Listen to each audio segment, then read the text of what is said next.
జై శ్రీమన్నారాయణ. అందరికీ నమస్కారం. ఈరోజు మన వీడియోలో విష్ణు సహస్రనామంలోని 50వ శ్లోకం యొక్క నామాల పూర్తి వివరణ తెలుసుకుందాము.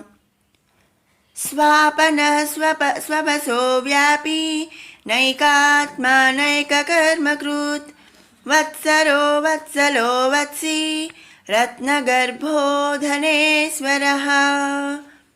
విదారణః విదారణ దుష్టులను రాక్షసులను దివ్య ఆయుధములతో చీల్చి చెండాడి సంహరించే శక్తి సంపన్నుడు శ్రీమన్నారాయణుడు. అందుకనే స్వామిని విదారణ అనే నామముతో స్తుతించుకుంటున్నాము. తర్వాత నామం స్వాపన. తన మహాత్తు చేత సకల లోకములను కూడా మాయనందు పడవేసి మోహింపచేయువాడు శ్రీమన్నారాయణుడు. మోహిని రూపమందు శ్రీ మహావిష్ణువు క్షీరసాగరమందు నశించిన రాక్షసులు నశించగా మిగిలిన వారిని తన చిరునవ్వుల సమ్మోహములతో మాయనందు పడవేసి అమృతం అనేది వారికి దక్కకుండా చేశాడు. అటువంటి శ్రీ మహావిష్ణువు తన చిరునవ్వుల చేత సకల లోకములను భయము లేక నిద్రించినట్లు చేయిస్తున్నాడు. కాబట్టి స్వామిని స్వాపనః అనే నామంతో స్తుతించుకుంటున్నాము. తర్వాత నామం స్వవసః. స్వవసః అంటే పరబ్రహ్మ స్వరూపమైన పరమాత్ముడు సర్వస్వతంత్రుడనమాట. అతడు సమస్తమునకు కూడా ఆధారభూతుడై కానీ తనకు వేరేది ఆధారము లేనివాడు. తన అందు తానుండటం చేత అతడు తనకు తానే ఆధీనమై ఉన్నాడు. తనకు తానే అంటే వశమైపోయి ఉన్నాడు. తనకు తానే వశం, తనకు తానే ఆధీనమై ఉన్నాడు. పరమాత్ముడికి సమానమగు వేరే ఏ శక్తి కూడా లేదనమాట. అతడు ఏకాత్మ స్వరూపుడు కనుక అతడే తనకు తానే వశమై ఉన్నవాడు కనుక స్వవసః. స్వ అంటే తనకు తాను, వసః అంటే ఆధీనమై ఉన్నవాడు. అందుకనే స్వామిని స్వవసః అనే నామంతో స్తుతించుకుంటున్నాము. తర్వాత నామం వ్యాపి. ఈ సమస్త సృష్టి అందు కూడా వ్యాపించి ఉన్నవాడు కాబట్టి శ్రీమన్నారాయణుని మనం వ్యాపి అనే నామంతో స్తుతించుకుంటున్నాము. ఈ సకల సృష్టి సకల జగత్తు కూడా అంతర్యామిగా ఉండి నడిపిస్తున్నది శ్రీమన్నారాయణుడే అని ఆ ఉద్దేశంతో, అంటే ఈ సకల సృష్టి కూడా వ్యాపించి ఉన్నవాడు. భూరూపంలో కూడా స్వామి అంతర్యామిగా ఉన్నాడు. సకల జగత్తు భూరూపము వ్యాపించి ఉంది. అలాగే నీటి రూపంలో కూడా ఉన్నాడు కాబట్టి మిగిలిన ప్రదేశం నీటితో ఉన్నా కూడా ఆయన వ్యాపించి ఉన్నట్టే. అందుకనే స్వామిని మనం ఇక్కడ వ్యాపి అనే నామంతో స్తుతించుకుంటున్నాము. తర్వాత నామం నైకాత్మ. నైక ఆత్మ. పరమాత్ముడు ఒక్కడే. అతడు జీవులయందు అంతర్యామి. అందుచేతనే అనేక ఆత్మలు ధరించి ఉన్నవాడు. నైక అంటే అనేక అన్నమాట. ఆత్మ అంటే అనేక ఆత్మలు ధరించి ఉన్నవాడు. పరమాత్మనందే జీవాత్మ ఇమిడి ఉండటం చేత అతడు నైకాత్మ అని చెప్పి అనబడుచున్నాడు. ఆ విధంగా స్వామిని మనం ఇక్కడ నైకాత్మ అని స్తుతించుకుంటున్నాము. తర్వాత నామం నైక కర్మకృత్. నైక కర్మకృత్. పరమాత్మ స్వరూపుడైన శ్రీ మహావిష్ణువు పరబ్రహ్మ స్వరూపము నందు లోకములను సృజించినాడు, అంటే సృష్టించాడనమాట. వరాహ అవతారమందు భూమిని, మత్స్యావతారమందు వేదములను రక్షించినవాడు శ్రీమన్నారాయణుడు. ఇతర అవతారములందు కూడా లోకకంటకులను సంహరించి అనేక కార్యములను ఈ విధంగా సాగించిన వాడు శ్రీమన్నారాయణుడు. అనేక కర్మలు అంటే నైక కర్మకృత్ అంటే అన్ని అవతారాల్లో ఒక్కొక్క అవతారంలో ఒక్కొక్క పని చేశాడు కాబట్టి, ఒక్కొక్క కార్యం చేశాడు కాబట్టి నైక కర్మకృత్ అని చెప్పి ఇక్కడ స్వామిని మనం స్తుతించుకుంటున్నాము. తర్వాత నామం వత్సరః. సమస్త జీవులందు అంతర్యామి అయి సకల ధర్మములను ఉద్ధరించినవాడు శ్రీమన్నారాయణుడు. తన భక్తులకు సకల ధర్మములను బోధించుచు వారి హృదయములనందు కొలువై ఉండేవాడు శ్రీమన్నారాయణుడు. అంటే వత్సరః అంటే ఏంటి? కొలువై ఉన్నాడనమాట. హృదయములందు కొలువై ఉన్నాడు కాబట్టి స్వామిని మనం వత్సరః అనే నామముతో స్తుతించుకుంటున్నాము. తర్వాత నామం వత్సలః. తన పర భేదభావమునకు రహితముగా అందరి ఎడలా కూడా వాత్సల్యముతో ప్రేమతో ఉండేవాడు శ్రీమన్నారాయణుడు. తనను ఆశ్రయించిన వారి పట్ల ఆశ్రయించని వారి పట్ల కూడా సమభావమును కలిగి ఉంటాడు శ్రీమన్నారాయణుడు. ఇంతకు ముందు నామంలో మనం చెప్పుకున్నాము, ఏమని, ఆయన ధర్మరహితముగా ఉన్నవాళ్ళు అంటే ధర్మాన్ని తప్పి ప్రవర్తించే వారిని కూడా ధర్మ మార్గమునకు ఆకర్షించేవాడు శ్రీమన్నారాయణుడు. అంటే తనకు అందరికీ మోక్షాన్ని ప్రసాదించాలి అని ఆలోచిస్తాడనమాట.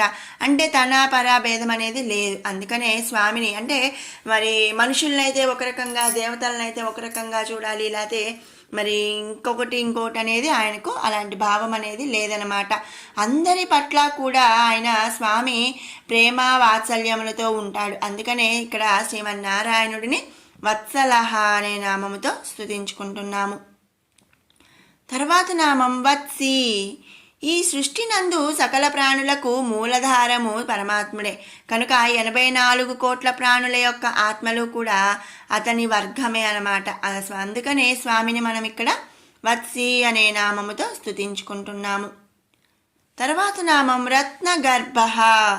రత్నగర్భ, రత్నములను గర్భమునందు ధరించి ఉన్నవాడు అని చెప్పి అర్థం. మరి రత్నాలను గర్భమందు ధరించడం ఏంటండి? మరి స్వామి గర్భము నుండే ఈ సకల సృష్టి కూడా మరి ఉద్భవించింది. అంటే ఏంటి? సముద్రము కానీ, భూమి కానీ, పంచభూతాలు, ఈ సకల జీవరాశులు అన్నీ కూడా ఆయన నుంచే, మరి ఆయన గర్భము నుంచే ఉద్భవించాయి. కాబట్టి మరి సముద్రుడు కూడా ఆయన నుంచే ఉద్భవించినాడు. కాబట్టి ఇక్కడ సముద్రుడు అంటే సముద్రంలో మరి రత్నాలు అవి ఉంటాయి కదండి. మరి సముద్రుడు ఆయన నుంచి వచ్చినప్పుడు ఈ రత్నాలన్నీ కూడా ఆయన నుంచే వచ్చాయి. కాబట్టి రత్నగర్భ అని మనం ఇక్కడ చెప్తున్నాము. భక్తుల ఎడల శ్రీ మహావిష్ణువు కరుణా సముద్రుడు. తనని ఆశ్రయించిన వారికి రత్నములు అనేది భాగ్యములను ప్రసాదించువాడు శ్రీమన్నారాయణుడు. అంటే ఇక్కడ చూడండి, మనం ఒక రకంగా ఏంటి, సముద్రుడు కూడా స్వామి నుంచి ఉద్భవించింది కాబట్టి రత్నములు సముద్రము గర్భములందు ఉంటాయి. కాబట్టి ఇక్కడ స్వామిని రత్నగర్భ అని మనం చెప్పుకుంటున్నాం. అదేవిధంగా స్వామి కరుణా సముద్రుడు. తనని ఎవరైతే ఆశ్రయిస్తారో వాళ్ళకి రత్నాలు అనే భాగ్యములను ప్రసాదిస్తాడు. అందుకని స్వామిని మనం రత్నగర్భ అనే నామంతో మనం ఇక్కడ స్తుతించుకుంటున్నాము. తర్వాత నామం ధనేశ్వర. ధన ఈశ్వర, ధనానికి ఈశ్వరుడు అన్నమాట. ధనములకు అధిపతి కుబేరుడు. అతనికి ఆ అధికారమును కట్టబెట్టినటువంటి నిజమైన ధనాధిపతి ఎవరండి? శ్రీ మహావిష్ణువు. మాయామోహితులైన ఇహమునందు భోగభాగ్యములను ఆశిస్తారు. అవి పొందటానికి అవసరమగు కర్మల పట్ల ఆకర్షితులై ఉంటారన్నమాట. అందుకోసమే భగవంతుడిని ఆరాధిస్తారు. అటువంటి వారికి వారి వారి కర్మల ఫలితముగా శీఘ్రగతిని ధన సంపదలను ప్రసాదించినటువంటి కుబేరుడే శ్రీ మహావిష్ణువు. ఇంతకు ముందు అన్ని నామాల్లో మనం ముందు నుంచి కూడా చెప్పుకుంటున్నాం ఒకటే విషయాన్ని. ఏంటి అంటే సకల జగత్తులో, సకల సృష్టిలో కూడా అంతర్యామిగా ఉండి మరి నడిపిస్తుంది శ్రీమన్నారాయణుడు. అందరూ కూడా ఈ సకల సృష్టి కూడా ఆయన స్వరూపాలే అని. అంటే ఇక్కడ మరి ధనానికి అధిపతి అయిన కుబేరుడు కూడా ఆయన స్వరూపమే. కాబట్టి మరి అందరికీ మరి కోరిన కోరికల ప్రకారము మరి ధనమును ప్రసాదించినటువంటి కుబేరుడు శ్రీ మహావిష్ణువు. కాబట్టి ఆ స్వామిని మనం ఇక్కడ ధనేశ్వర అనే నామంతో స్తుతించుకుంటున్నాము. ఇది 50వ శ్లోకంలోని నామాల యొక్క పూర్తి వివరణ. ఇప్పుడు 41వ శ్లోకం నుంచి 50వ శ్లోకం వరకు కూడా ఒకసారి పారాయణ చేసుకుందాము. ఉద్భవ క్షోభనో దేవ శ్రీగర్భ పరమేశ్వర కరణం కారణం కర్త వికర్త గహనో గుహ వ్యవసాయో వ్యవస్థాపన సంస్థానస్థానదో ధ్రువ పరద్ధి పరమస్పష్ట తుష్టః పుష్టః సుభేక్షణః రామో విరామో విరజో మార్గో నేయో నయో నయః వీరశక్తిమతాం శ్రేష్టో ధర్మో ధర్మవిదుత్తమః వైకుంఠః పురుషः ప్రాణः ప్రాణదः ప్రణవः పృథుః హిరణ్యగర్భः శత్రుఘ్నో వ్యాప్తో వాయురధోక్షజః ఋతుః సుదర్శనः కాలः పరమేష్టి పరిగ్రహः ఉగ్రः సంవత్సరో దక్షో విశ్రామో విశ్వదక్షిణः విస్తారస్తావరస్తాణుః ప్రమాణం బీజమవ్యయం अर्थो नर्थो महाकोशो महाभोगो महाधनः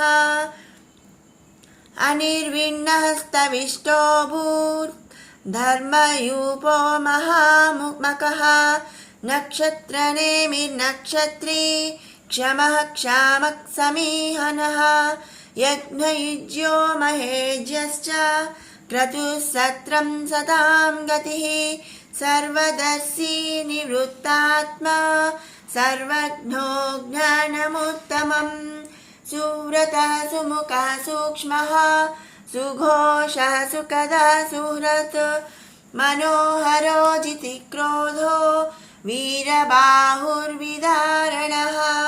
स्वापनः स्ववसो व्यापी नैकात्मा नैककर्मकृत् वत्सरो वत्सलो वत्सी रत्नगर्भो धनेश्वरः।